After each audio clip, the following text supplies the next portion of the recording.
All right, so that was Dogra versus Goichi. Strider versus Phenom. Looks like we have I think I had this match in my bracket. This is one I was interested in seeing. Again, a lot of the matches on this stream 1 that had F4, James, and David, I didn't get to see because, what's it called? I was on stream 2 commentating all day. So while Valoran is playing Dogra, this match is happening, right? So, like, how am I going to see it?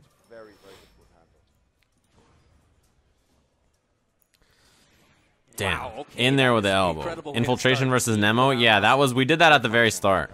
I like that little low profile. Did I catch WNF GG? I did not. I was not there last night. I just got home from Atlanta, so I'm kind of tired. And look at that. Crouching light kick right there. Nice work. A lot of European Laura players, so there's got to be some matchup knowledge if you're Phenom, right? Oh, I got caught. Yeah, a little bit off. Phenom taking some advantage, but not much. Trying to build his V-trigger. It's very close. Yeah, he's got trigger already. This is like the most dangerous part about this character, right? Is the second he's got trigger, everything about him becomes so much more dangerous, and he's gonna get trigger every round. Now Phenom, big chance. Just take the damage, take the knockdown. Yeah, I like V-reversal as Laura. He's likely to still build the trigger, right? Because she only has a 2-bar V-trigger, it's probably worth it. So yeah, I just flew in from Atlanta. I was feeling pretty tired yesterday, so I did not stream. Look, I'm not going to tell you what the esports mission is, but I'm sure you can figure it out. Anti-air. Yeah, clean elbow. He mistimed his elbow. Beautiful choice. Gets that projectile out there. Phenom in trouble here. Nice jab placement.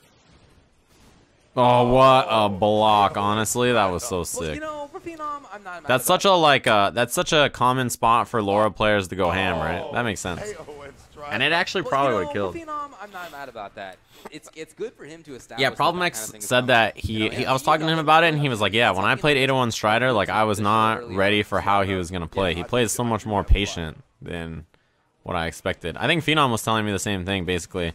That yeah, Phenom actually told me that. It wasn't even, yes, I think so. It wasn't even, Problem. Problem was in the interview, right? Oh, no.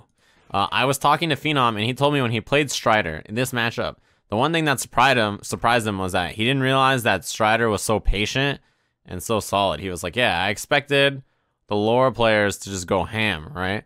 Because he's used to that kind of stuff. So he's like, when I played him, I couldn't believe how patient and how, like, good he was just, like, playing slow, you know? Okay. He was like, I would have not played the way I played if I knew that he played like that. Slow approach. Oh. Activate. Yeah, just take that nice forward throw. That's a safe option, right? Forward throw really safe. This is so dangerous. He could die in command throw now.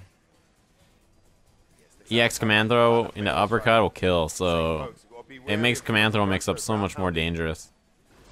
That's doing decent chip and damage. It really is. Yeah, that's mounting. Oh my god, if he uppercut right there. Just uppercut him. No! Why did he uppercut right here? Right there. EX uppercut. There was no anti-air. Strider threatening. He didn't do anything. He just waited it out. Yeah, Strider's nice and patient, man. He's got solid ground game. Solid footsies, right? He's just real safe. Real, like, patient. He's willing to wait you out. He doesn't overcommit on his pressure, and because he's like a grappler player at heart, he's so good at like finding those clutch command throw moments, right? Those are the most terrifying. Macaulay really that good, and Macaulay's a really strong character, yeah. Even though he won that game, there's still a lot to think about. What will the counter adaptation be from Phenom, and what should his own counter be? Yeah, Thinking Man's grappler is real dangerous for sure. Those are the kind of players that are scary. And I think Phenom is good against Thinking Man's players because he's good at like getting in their head with his reads. It's just you have to make it happen. Yeah, caught the fireball actually. After so much ground control. Back throw, yeah, good choice. Back throw gets you out of there. You get to remove the corner position. That's a drop, but it's not the end of the world kind of a drop, right? Yes. Take the elbow. No DP. Still in there. Oh yeah, he's almost dead. Throw will kill now. Nice and safe. Yeah, I like that a lot about Strider's pressure, is that he's willing to take lots of regular throws, you know? Like, he doesn't always, like, wild out on the command throws. And once you're thinking about throw teching those, he's just like, boom, command throw. Bring it out finally, right? Macaulay has some pretty active buttons. Yeah, his standing fierce, for instance, is super active. Yeah, combo off of it. I think you're See that meaty standing fierce? Use the wrong word. No, I think Boom, meaty fierce, down jab combo. Right, that's pretty good. I think you're right.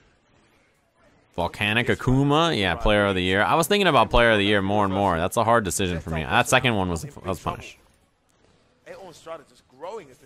I like Infiltration's Manat a lot. Infiltration is such a dominant Street Fighter player. It's actually crazy. If you look at the history of Street Fighter 4 and 5, like, Infiltration is one of the top, most dominant players ever. Or most successful players ever, right? It's crazy. He's so good, man.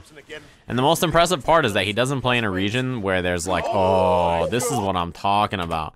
When I said he's a grappler player at heart, this is what I meant, right? Look at this. This kind of moment is where I think Strider is super good. That's just dash up tornado throw as able all day.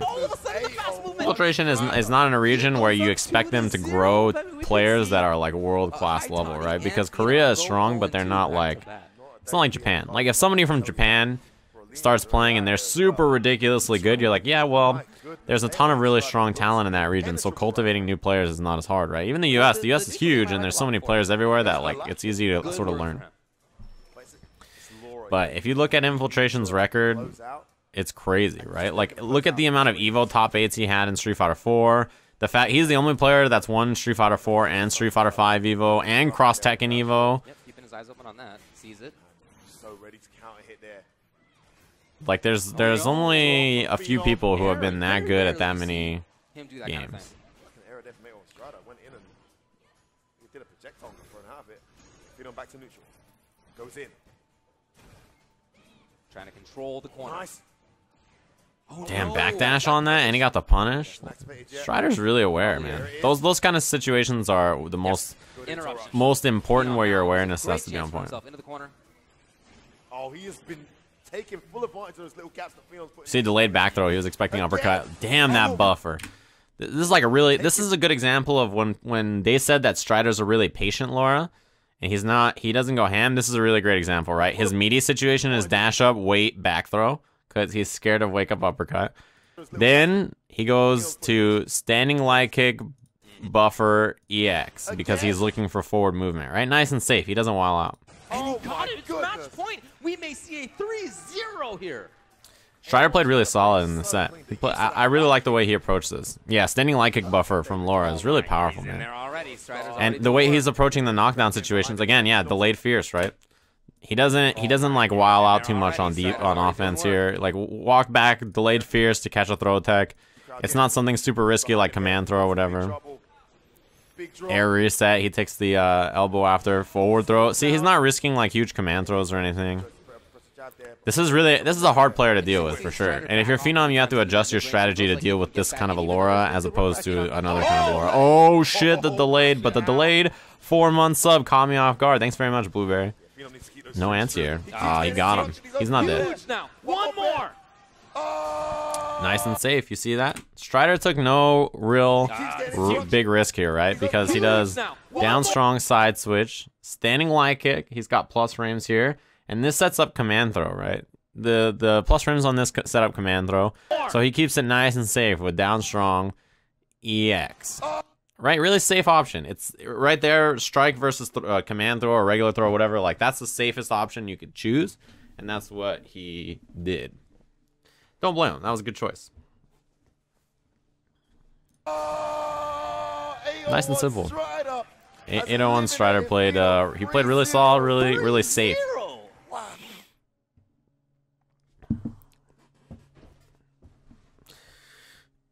I like the way he plays that a lot. Yeah, I think Phenom does do well against Laura, but in talking to him about it, he was sort of like, yeah, I'm used to the more kind of wild out style of Laura, so that's what I was expecting, and I had that that strategy going in against Strider, but then when I played him, he was just so solid, you know? So solid. Very, very patient. Different. He's definitely different style. All right.